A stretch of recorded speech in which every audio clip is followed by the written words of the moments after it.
افشای بزرگ یوفوها 8 می 2026 روزی که حقیقت فاش شد.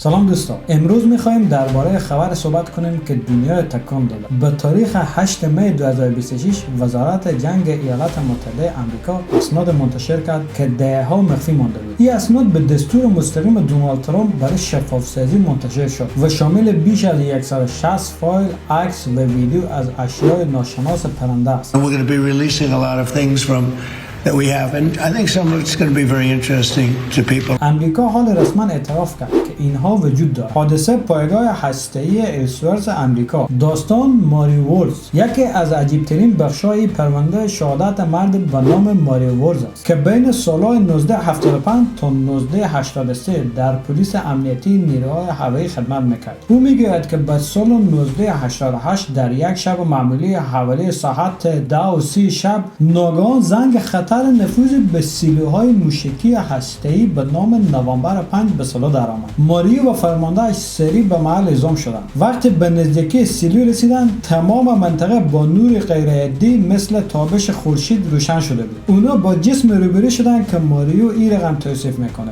اونا با یک شی غول‌پیکر به اندازه یک فروشگاه بزرگ روبرو شدند و این جسم هیچ لبه تیز یا بال نداشت و بدنه او حالت مثل گاز داشت، رنگ‌های مختلف در اطرافش میچرخید و این جسم دقیقاً بروی سیلوی موشک‌های هسته‌ای شناور بود و ماریو میگوید که همراهش مایکل جانسون به جلو خیره مانده بود و ماریو کوشش کرده بود با چراغ قوه به او شی علامت بده ولی ناگهان دچار بی‌هوشی شد. وقتی به هوش آمد 400 از زمانش گم شده بود و اونا 5.5 مایل دورتر از محل اصلی به وسط گلولای بودند و بعد از بازگشت به پایگاه پزشکان متوجه شدند که ماریو بروی صورت و دستاش دچار سوختگی شدید شده. ارتش از پوست او نمونه برداری کرد، اما نتایج هیچ وقت به او نگفتند. تعقیب گوی‌های درخشان در کارولینا. داستان بعدی مربوط به سال 2019 است، زمانی که یک تفنگدار سابق دریایی به نام شان به سواحل کارولینای شمالی مشغول قایق‌سواری بود. او یک گوی نارنجی قرمز دید که با ارتفاع 50 متری بالای سرش معلق بود. شان میگه این جسم بدون هیچ صدا قایق تعقیب میکرد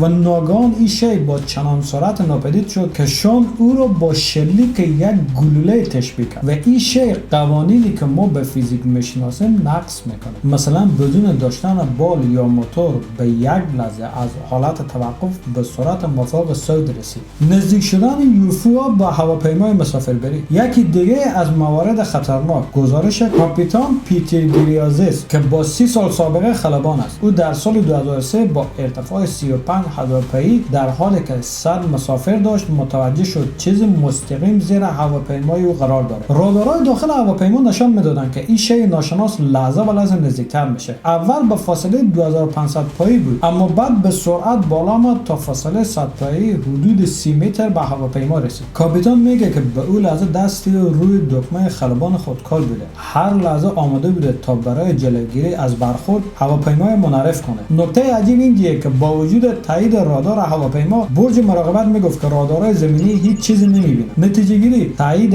5 ویژگی غیر ممکن. لیوز الیزوندو افسر سابق پنتاگون میگه این اشیا 5 ویژگی داره که در هیچ هواپیمای انسانی دیده نمیشه. 1. ضد جاذبه، بدون بال و بدون موتور پرواز میکنه. 2. شتاب آنی، به یک لحظه به سرعت باور نکردنی میرسه. 3. سرعت مافوق صوت، بدون تولید صدا حرکت میکنه. 4. پنهانکاری، از دید رادارهای پیشرفته مخفی میمونه. 5. اثرات بیولوژیک، باعث سوختگی یا آسیب بدن انسان میشه. امریکا حال رسما تایید کرد که این پدیده واقعا هسته و تحقیقات علمی بر روی ادامه داره. آیا ما واقعا در این جهان تنها هستیم یا این تکنولوژی پیشرفته متعلق به تمدن بسیار پیشرفته تر از ماست؟ لوئیس مأمور سابق پنتاگون میگه اینها نه مال امریکاست و نه مال روسیه. این یک تکنولوژی غیر بشر است که رادارهای ما هم فریب میده. به نظر شما آیا اینا مهمان هستند یا یک تهدید بزرگ؟ نظرات خود کامنت کنین و برای ویدیوهای بیشتر کانال ما سابسکرایب کنین. موفق باشیم. خدا نگهدار.